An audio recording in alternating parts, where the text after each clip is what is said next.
Welcome to కారుణ్య సమూహం. మరి ప్రతిరోజు స్వాధ్యాయంలో భాగంగా మరి రామ్త అందించినటువంటి దివ్య సంపద అనే పుస్తకం నుంచి అద్భుతమైన జ్ఞానాన్ని తెలుసుకుంటున్నాము. మరి నిన్నటి రోజున మరి శక్తి అంతా మనలోనే ఉంది. భగవంతుని శక్తి అంతా మనలోనే ఉంది. మరి మీలోనే ఉన్న ఆ శక్తిని, మీ లోపల ఉన్నటువంటి ఆ అజ్ఞానాన్ని తొలగించి మీకు ఏ విధమైనటువంటి జీవితం కావాలో ఆ విధమైనటువంటి జీవితమును మీ మీలో ఉన్నటువంటి ఆ బ్రహ్మ పదార్థాన్ని అడగండి అని తెలుసుకున్నాము. అలాగే ఒక మనిషిలో మనం అనుకుంటున్న మానవులందరం కూడా ఆ దివ్యాత్మ స్వరూపులమే. ఎప్పుడైతే మన యొక్క ఇచ్ఛాశక్తి గనక ఎంత స్ట్రాంగ్‌గా ఉంటే, మన గత కర్మల యొక్క సంస్కారాలు గూడా మనల్ని ఏమీ చేయలేవు. కాబట్టి మీ యొక్క ఇచ్ఛాశక్తిని బట్టే మీ యొక్క జీవితం ఉంటుంది. కాబట్టి ఒక లక్ష్యం పెట్టుకోండి. మీ యొక్క ఇచ్ఛాశక్తితో మీరు మీ యొక్క మీ జీవితాన్ని పూర్తిగా మార్చుకునేటువంటి శక్తి మీకుంది అన్న విషయాన్ని తెలుసుకున్నాము. అంతేకాకుండా మానవులకు ఉన్నటువంటి ఇంటెలిజెన్స్ అనేది ఈ యొక్క యూనివర్సల్ ఇంటెలిజెన్స్‌తో పోలిస్తే చాలా చాలా తక్కువ. సో, ఎప్పుడు గూడా మనమే తెలివైన వాళ్ళము అనేటువంటి ఇది కాకుండా ఒక విశ్వానికి సరెండర్ అవ్వండి. విశ్వంతో కనెక్ట్ అవ్వండి. సో, మనకి తెలిసింది కొంచెము విశ్వం నుంచి అనంతమైన ఒకసారి మనం గనక సరెండర్ అయ్యి కనెక్ట్ అవ్వగలిగితే గనక అనంతమైనటువంటి శక్తిని, జ్ఞానాన్ని మనం పొందగలుగుతాము అనేటువంటి కొన్ని అద్భుతమైనటువంటి పాయింట్స్‌ని మనం తెలుసుకున్నాం.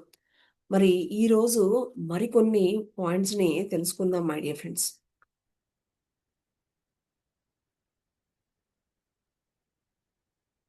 మరి భయాలు, ఎలాంటివైతే అభద్రతా భావనలు, బాధలు, ఇంకా ఎలాగైతే మనల్ని ఒక డిప్రెషన్‌లోకి తీసుకువెళ్తున్నాయో అవన్నీ గూడా ఫస్టు మీ వాటిని వదిలిపెట్టేయండి.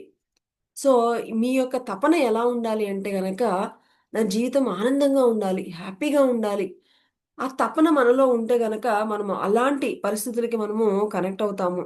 మీలోని ఉన్నటువంటి దైవశక్తితో ఆ యొక్క అనునాదం చెందేందుకు మీరు ప్రయత్నించండి.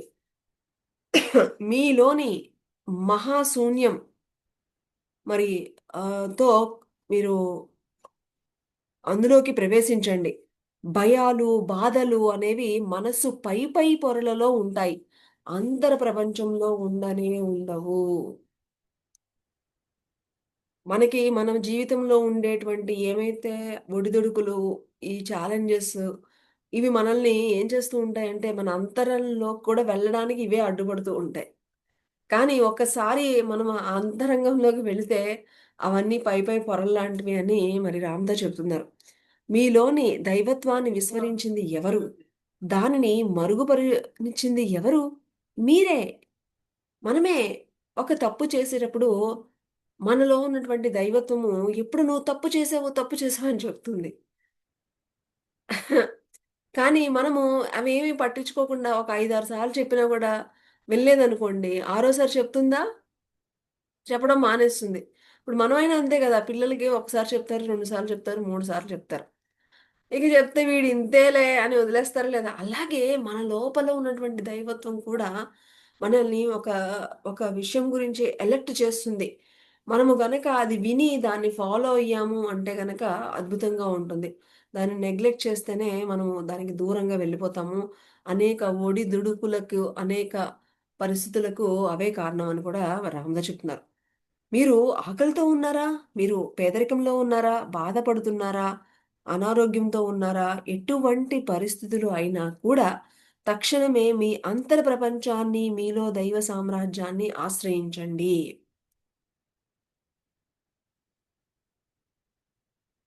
ఇ దైవ సామ్రాజ్యాన్ని మీ లోనే ఉంది. నిన్న మనం ఒక స్తోత్రం చెప్పుకున్నాం. ఏంటి రామ్‌దా చెప్పింది ఏంటి? నాలో ఉన్నటువంటి ఓ ఆత్మశక్తి, నాలో ఉన్నటువంటి బ్రహ్మ పదార్థమా, నాలో ఉన్నటువంటి అజ్ఞానాన్ని తొలగించి, నాకు ఆనందకరమైనటువంటి, ఆహ్లాదకరమైనటువంటి జీవితానికి కావాల్సినటువంటి శక్తిని ప్రసాదించు. నన్ను ఎప్పుడూ అప్రమత్తంగా ఉంచుతూ, నిత్య జాగరూకత ఉంచు అనేటువంటి ఒక రామ్‌తో ఒక ప్రార్థన చెప్పడం జరిగింది. సో, మీకు ఎలాంటి పరిస్థితులు ఉన్నా కూడా మీరు వాటన్నిటిని పక్కన పెట్టి, మీలో ఉన్నటువంటి ఆ దైవానికి మీరు పూర్తిగా సరెండర్ అవ్వండి. మీ యొక్క అంతర్ప్రపంచాన్ని మీరు అడగండి. మీలోని దైవం మిమ్మల్ని ఎప్పుడూ కూడా ఎప్పుడు మోసం చేయదు. మీకు ఎవ్వరన్నా మీ చుట్టూతో ఉన్నవాళ్ళు ఎలాంటి వాళ్ళైనా మోసం చేయవచ్చు ఏమో కానీ, మీ లోపల ఉన్నటువంటి దైవం మాత్రం ఎప్పుడూ మోసం చెయ్యదు. కాబట్టి ఎప్పుడు మీరు మీ దైవానికి మీ లోపల ఉన్నటువంటి ఆ అంతర్ప్రపంచానికి మీరు ఆశ్రయించండి. దైవం మిమ్మల్ని తప్పు త్రోవలో నడిపించనే నడిపించదు. ఎప్పుడు వంచన చేయదు. ఎప్పుడు గూడా మీకింకా ఎప్పుడు మిమ్మల్ని ఏ విధంగా రక్షించాలా అని సంరక్షిస్తూ ఉంటుంది. అంతర యానము మరియు ధ్యానము ద్వారా ఆధ్యాత్మిక శాస్త్ర అభ్యాసం ద్వారా చైతన్య పరిణామం చెందే వారందరూ ఎంతటి ధన్యజీవులో అని రామ్‌దాస్ చెప్తున్నారు. అపరిమితమైన ఆత్మశక్తిని ప్రకటితం చేసుకోవడానికి, మరింత వేగవంతంగా కొనసాగించడానికి పూనుకున్న మీరందరూ కూడా ధన్యజీవులు చెప్తున్నారు. ఎవరైతే ధ్యానం చేస్తారో, ఎవరైతే ఈ యొక్క జ్ఞానాన్ని తెలుసుకుంటారో, వాళ్ళందరూ గూడా ఎంతో ధన్యజీవులు. ఎందుకంటే మీరు ఈ ఎప్పుడు ఎంత బాగా ధ్యానం చేస్తూ ఉంటే, మనము అంత బాగా మనలో ఉన్నటువంటి దైవత్వంకి దగ్గరవుతున్నాము అని మరి రామ్‌తా చెప్తున్నారు. మీ అంతర ప్రపంచంలో మహాశూన్యంలో దైవశక్తి ఉంది. ఈ యొక్క శూన్యం గాదు, మహాశూన్యంలో ఆ దైవం యొక్క శక్తి కొలువై ఉంది. మీలోని దేవుడి కార్యాలు సాధించడానికే ఈ యొక్క దేహం అనేటువంటి వాహనాన్ని మీరు ధరించడం జరిగింది. ఈ యొక్క వాహనాన్ని మరి మీరు తీసుకున్నారు. పునరపి జననం, పునరపి మరణం, మళ్ళా మళ్ళా జన్మ పరంపరను ఎందుకు ఎంచుకుంటున్నారో తెలుసా? మీ అంతరంగంలోని దేవుడు భూమి మీద లక్ష్యాలు, సంకల్పాలు ఎంచుకుని చైతన్య పరిణామం చెందడం కోసము, భూమి మీద ఆధ్యాత్మిక చైతన్య పరిణామం చెంది ఉన్నత లోకాలకు ప్రయాణించడం కోసము మీరు ఇక్కడికొచ్చారు. చెప్తున్నారు రామ్‌తా మీరు ఈ భూమి అనే లోకానికి ఎందుకొచ్చారు? మనము స్కూలుకి ఎందుకెళ్తాం చెప్పండి? స్కూలుకి ఎందుకెళ్తాం మనము? స్కూలు అయిపోయిన తర్వాత మళ్ళా నెక్స్ట్ కాలేజ్‌లో జాయిన్ అవ్వడానికెళ్తాం. కదా! అంతే కదా! అలాగే ఈ భూమి అనేటువంటి ఇది ఒకానొక లోకం. ఈ లోకంలో ఉన్న పాఠాలన్నీ నేర్చుకుంటే ఏమవుతుంది మనకి ప్రమోషనొచ్చి హయ్యర్ వరల్డ్స్‌లోకి అంటే భూమి కంటే ఉన్నత లోకాల్లోకి మనము వెళ్ళగలుగుతాము. అంతేగాని మనము ఇక్కడ ఏదో బాధపడడానికి, కష్టాలు పడడానికి వీటికి కాదు మీరనుకున్నట్లుగా అని చెప్తున్నారు. మీరు మహాశూన్యము లేదా మహామూల చైతన్యం ఎంచుకున్న ప్రతినిధి. అంతరంగంలోని దైవ సామ్రాజ్యం యొక్క ఆధ్యాత్మిక శక్తిని మరింత విస్తరింపజేయడం కోసము మరి జన్మ తీసుకొని మీరొచ్చారు. మీరు ఎందుకొచ్చారు అంటే గనక మీ యొక్క శక్తిని ఇంకా ఇంకా పెంచుకోవడానికే మీరిక్కడికి వచ్చారు. మీరు దేనిని వాంఛిస్తున్నారో దాన్ని సాధించడం కోసమే ఈ ప్రకృతి, ఈ మహాశూన్యం మీకు ఎల్లవేళలా సహాయ సహకారాలను అందజేస్తూ ఉంటుంది. మీరు ఇంకా ఉన్నారు అంటే ఈ భూమి మీద నెరవేరాల్సిన మీరింకా ఈ భూమి మీద చేయవలసినటువంటి కార్యాలు ఉన్నాయి అంటేనే మనము ఈ భూమి మీద ఉంటాము. మీ ఆధ్యాత్మిక చైతన్య పరిణామం ఇంకా మిగిలి ఉందని అర్థం. భౌతికమైనవి లేదా ఆధ్యాత్మికమైనవి ఏ లక్ష్యాలైనా ఎంచుకోండి. అత్యున్నత లక్ష్యాల కోసము మీరు కలలు కనండి అని చెప్తున్నారు. మనకి ఆయుష్ అంటే ఆయుష్ ఉంది అంటే మరి మనం ఇంకా ఈ భూమి మీద నేర్చుకోవాల్సినవి, ఇంకా మనం చేయవలసినటువంటివి ఎన్నో ఉన్నాయి కాబట్టే మీరింకా జీవించి ఉన్నారు అని రామ్‌తో చెప్తున్నారు. మీరు గతాన్ని మిమ్మల్ని ఆవరించిన దుర్భర పరిస్థితులను మిమ్మల్ని ఆటంకపరిచిన మనుషులను ఒక్కపెట్టినా మీరు క్షమించేయండి. మీరు అంతకుముందు ఈ యొక్క అజ్ఞానంతో అనేక పరిస్థితులను మీరు ఎదుర్కొని ఉంటారు. మిమ్మల్ని ఇప్పుడు ధ్యానంలో కూర్చున్నప్పుడు మీకేవేవో గుర్తుకొస్తూ ఉంటాయి. వాళ్ళేదో అన్నారని, వీళ్ళేదో అన్నారని, వాళ్ళిలా చేశారని, వీళ్ళిలా చేశారని రామ్‌తో చెప్తున్నారు. అవన్నింటిని గూడా మీరు క్షమించేయండి అని చెప్తున్నారు. ఎందుకంటే ఆ బాధ వల్ల మన ఎనర్జీ తక్కువైపోవడం తప్పించి దానివల్ల ఏమి యూజ్ లేదు. కాబట్టి వాళ్ళ ఆత్మస్థితి అది అంతే అనుకుని మీరు ఎప్పటికప్పుడు క్షమించడం మీరు అలవాటు చేసుకోండి. ఒక్క పెట్టిన క్షమించేయండి. అంతే. క్షమించడం వల్ల ఇక వాళ్ళతో మీరు తెగతింపులు చేసేసుకుంటారు. ఇంక అక్కడితో కట్ అయిపోతుంది మీరు. ఓకే. వాస్తవానికి ఈ మనుషులు, ఈ పరిస్థితులు మిమ్మల్ని ఆటంకపరచడం లేదు. మిమ్మల్ని మీరే ఆటంకపరుచుకుంటున్నారు. ఎవ్వరు మిమ్మల్ని ఆటంకపరచడం లేదు. మిమ్మల్ని మీరే ఆటంకపరుచుకుంటున్నారు. ఈ భూమి మీద చైతన్య పరిణామం చెందడం కోసము దేహం అనే వాహనాన్ని మరి మీ చైతన్య శక్తి ఫ్రీక్వెన్సీకి అనుగుణంగా మీరే ఎంచుకున్నారు. నా దేహము ఈ ఫ్రీక్వెన్సీలో ఉండాలి, ఇలా ఉండాలి అని మీరే ఎంచుకున్నారు. మీరే డిజైన్ చేసుకున్నారు. అంతర్ప్రపంచాన్ని ఆశ్రయించకపోవడమే అసహజమైన స్థితి. ఆ అసహజమైన స్థితిలో కొనసాగుతున్నంత కాలము అయోమయం తప్పదు. ఫ్రెండ్స్, చాలా, చాలా, చాలా వాటికి ప్రాబ్లమ్స్ ఏంటి అంటే గనక, మనం ఎవరిని పట్టుకోవాలో వాళ్ళని పట్టుకోకపోవడమే. ఇప్పుడు మీరు ఒక బ్యాంక్‌కెళ్లారు, ఎక్కడికన్నా ఎళ్లారు అనుకోండి. మీకేదైనా పని అవ్వాలంటే ఏం చేయాలి? ఆ బ్యాంక్‌లో ఎవరిని కలిస్తే పనవుతదో వాళ్ళని పట్టుకోవాలి. అంతే గదా! అంతే కాకుండా అటు ఇటు తిరిగితే ఏమవుతుంది? ఏమి అవ్వదు. అలాగే ఆ దైవము మీకు ఎన్నో ఛాలెంజెస్ ఎన్నో వస్తున్నాయి. అక్కడికి ఇక్కడికి పరిగెట్టడం వల్ల ఏమి లేదు. మీ లోపలే మీకొక మాస్టర్ ఉన్నాడు. మీ లోపలే మీకొక దైవం ఉంది. మీరు ఆ దైవాన్ని పట్టుకోండి అని రామ్‌తా చెప్తున్నారన్నమాట. ఓకే. అది తెలుసుకోనంత కాలము మీకు అయోమయం ఉంటూనే ఉంటుంది. ఏమి తింటున్నారు? ఏం చేస్తున్నారు? ఏ పరిస్థితుల్లో ఉన్నారు? ఆ! ఇవన్నీ మరి అంతర్ప్రపంచానికి మీరు కమ్యూనికేట్ చేస్తున్నారా అనేది కూడా చాలా ఇంపార్టెంట్ అని చెప్తున్నారు. మీరు వాళ్ళతో వీళ్ళతో ఇప్పుడు పక్కింటోళ్ళతో, పొరుగింటోళ్ళతో లేకపోతే మీ మీ చుట్టాలతో ఎవరితో చెప్పుకున్నా వాళ్ళు మంచిగా ఉన్నప్పుడు మంచిగానే ఉంటారు. ఎప్పుడో ఏదో ఒకరోజు మీకు వాళ్ళకి డిషుం అయిందనుకోండి, మళ్ళా అవే మాటలు తీసుకెళ్ళి ఎక్కడ చెప్పకూడదో అక్కడ చెప్తూ ఉంటారు. అవునా? చూడండి ఎన్ని ప్రాబ్లమ్స్ వాళ్ళకి వీళ్ళకి చెప్పుకోవడం మూలాన. కానీ ఇక్కడ రామ్‌తా ఏం చెప్తున్నారు? వాళ్ళకి వీళ్ళకి ఎందుకు? మీ లోపలే ఉన్నాడు కదా మీ మిత్రుడు. మీ లోపలే మీకు గైడెన్స్ ఇచ్చేటువంటి మాస్టర్ మీ లోపలే ఉన్నాడు కదా! మీకు మీరే చెప్పుకోండి. మీకు ఎలాంటి డైరెక్షన్ కావాలో మీకు అలాంటి డైరెక్షన్ వస్తుంది అని ఎంత చక్కని ఒక మనకి ఒక మంచి మార్గదర్శకత్వాన్ని ఇస్తున్నారో మరి రామ్‌తా. మీ కలలు వాస్తవ రూపం చెందుతున్నాయా? లేదా మీ కలలు అసంపూర్తిగా మిగిలిపోయి అసంతృప్తి మిగుల్చున్నాయా? ప్రపంచం నుంచి మీరు వాంఛిస్తున్న సంపదను, ఆర్థిక స్వేచ్ఛను పొందగలుగుతున్నారా? అనేవే ముఖ్యం. మీరు వాంఛిస్తున్న, సంకల్పించుకున్న సంపదను పొందలేకపోతే అసంతృప్తికరమైన జీవిత అనుభవాలు మిమ్మల్ని వేధిస్తూ ఉంటాయి. ఓకే. ఆహ్, పేదరికం ఇదంతా విధిరాత ఎన్నాళ్ళు ఇలాగా మన జీవితం అంతే అంతే గదా! మనం అనుకున్నట్టుగా జరుగుతూ ఉంటే ఇంకా చెయ్యాలి అని పరిగెడతా ఉంటాం. ఓకే. ఇప్పుడు మనము ఆహ్, ఏదైనా ఒకటి కొన్నాము అనుకోండి. దానివల్ల మనకి చాలా ప్రాఫిటొచ్చిందనుకోండి. అప్పుడేం చేస్తాం మనము? వెంటనే ఇంకా పరిగెడుతూ ఉంటాం. అలా కాకుండా దానివల్ల మీకు చాలా లాస్ అయిపోయిందనుకోండి. ఎలా ఉంటుంది? అసంతృప్తి, అసహనం అన్నీ ఉంటాయి. సో, మీరు మీరు అనుకున్నవి అనుకున్నట్లుగా మీరు చేసుకోగలుగుతున్నారా అనేది చాలా చాలా ఇంపార్టెంట్.